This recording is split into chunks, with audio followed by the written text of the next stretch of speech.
الحمدللہ رب العالمین والصلاۃ والسلام السید الانبیاء والمرسلین۔ میرے محترم اسلامی بھائیوں اور بہنوں، آج ہم ایک ایسے موضوع پر گفتگو کرنے جا رہے ہیں جس پر صدیوں سے سوالات اٹھتے رہے ہیں، اختلاف بھی ہوا اور غلط فہمیاں بھی پھیلے، اور وہ موضوع ہے اولیاء اللہ کی کرامات، حقیقت محض لوگوں کی بنائی ہوئی کہانیاں۔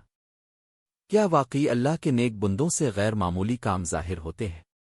آئیے سب عقیدت میں مبالغہ آرائی ہے۔ آئیے قرآن، حدیث اور اکابرین امت کی روشنی میں اس حقیقت کو سمجھتے ہیں۔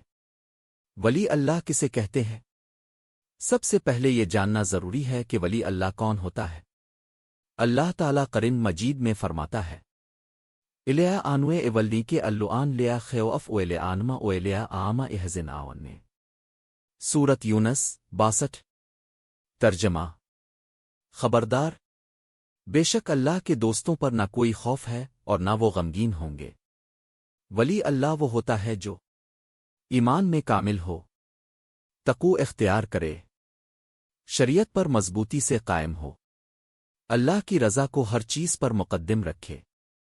کرامت کسے کہتے ہیں؟ کرامت اس غیر معمولی کام کو کہتے ہیں جو اللہ کے کسی نیک بندے سے بغیر دعوے کے اللہ کے حکم سے ظاہر ہو۔ یاد رکھیں، کرامت ولی کی طاقت نہیں بلکہ اللہ کی عطا ہوتی ہے۔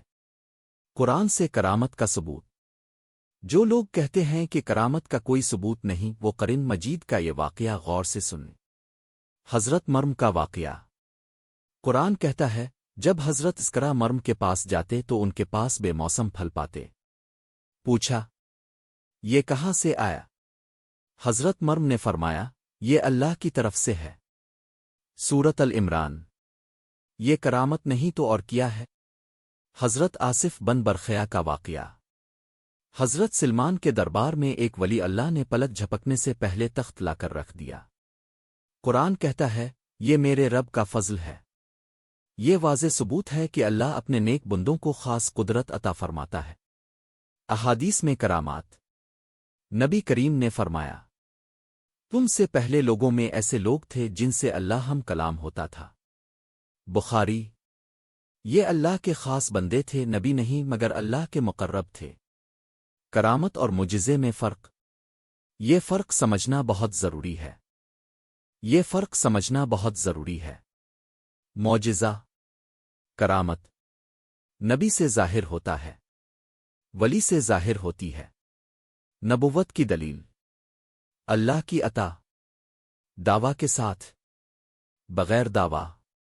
ولی کبھی یہ نہیں کہتا، میں کچھ کر سکتا ہوں، بلکہ وہ کہتا ہے، سب اللہ کرتا ہے۔